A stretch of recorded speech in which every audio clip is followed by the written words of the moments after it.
Hello and welcome to our series of Understanding the Rust Programming Language.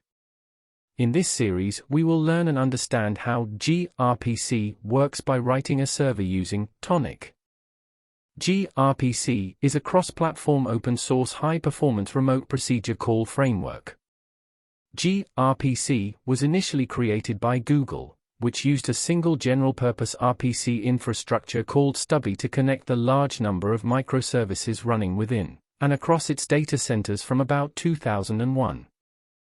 In this project, we will be using the following crates.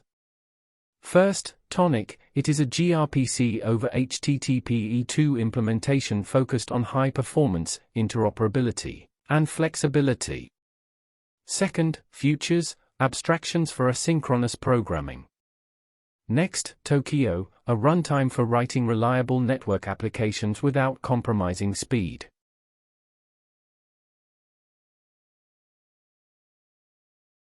Let us begin by creating a new project using Cargo and then open the project in VS Code.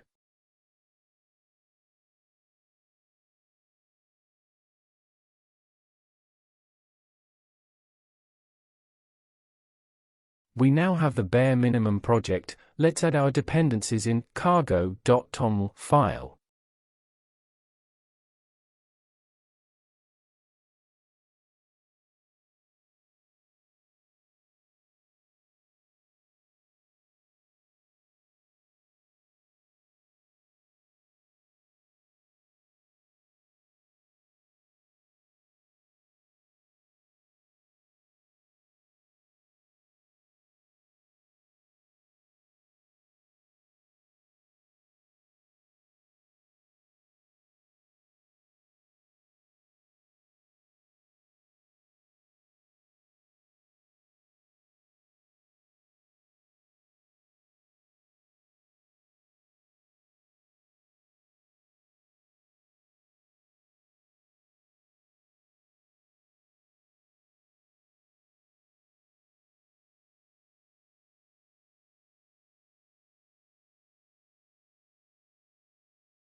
Let us write proto files for our gRPC server.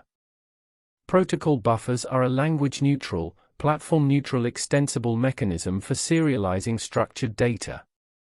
It's like JSON, except it's smaller and faster, and it generates native language bindings.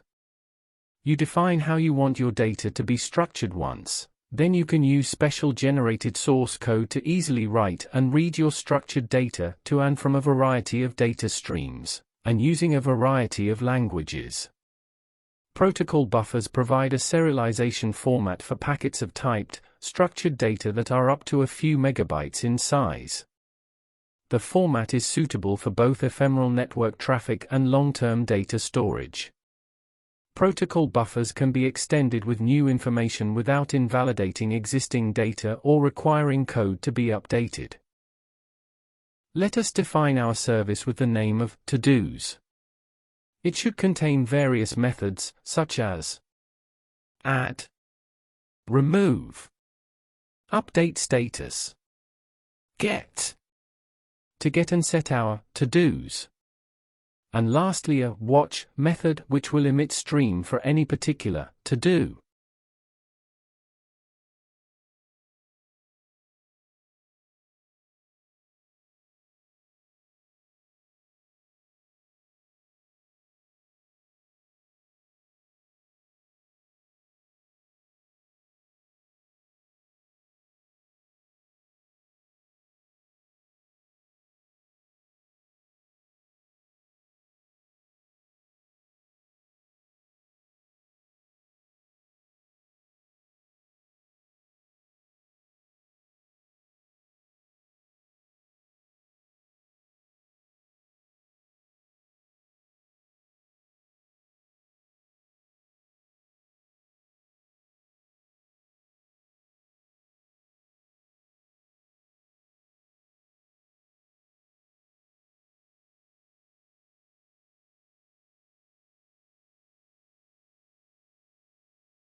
Now we will create all the required messages for our methods.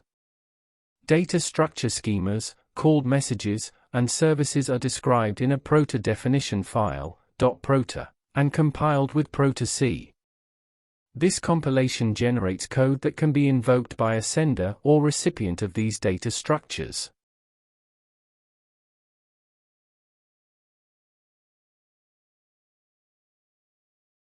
As protocol buffers is a data interchange format, messages and message types are at the very core of Protobuf.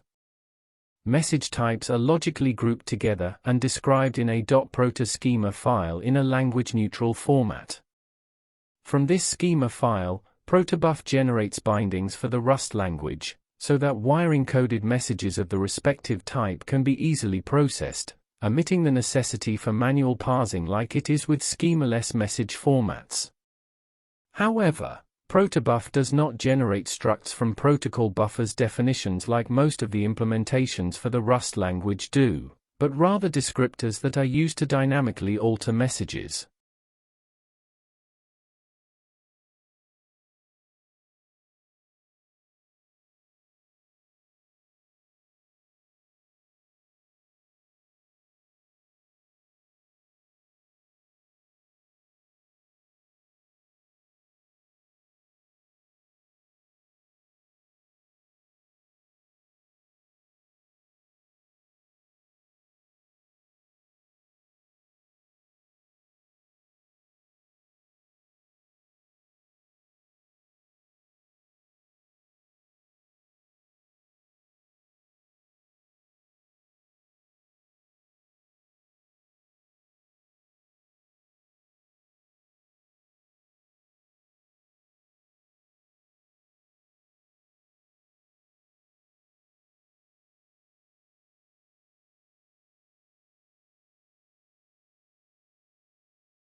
Looks like we have completed our proto files.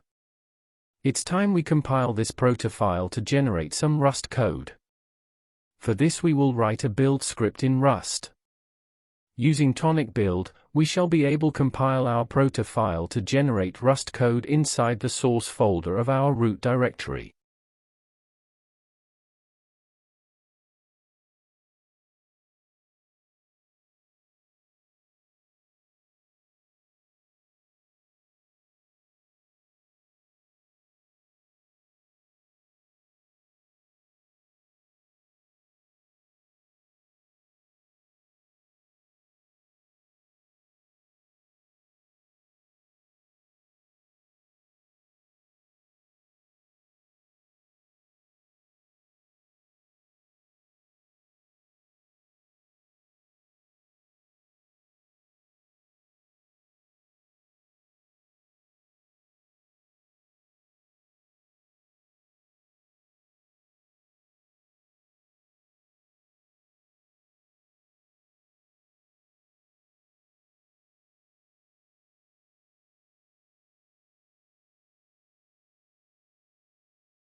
Let us build our project using cargo build and check todos.rs file.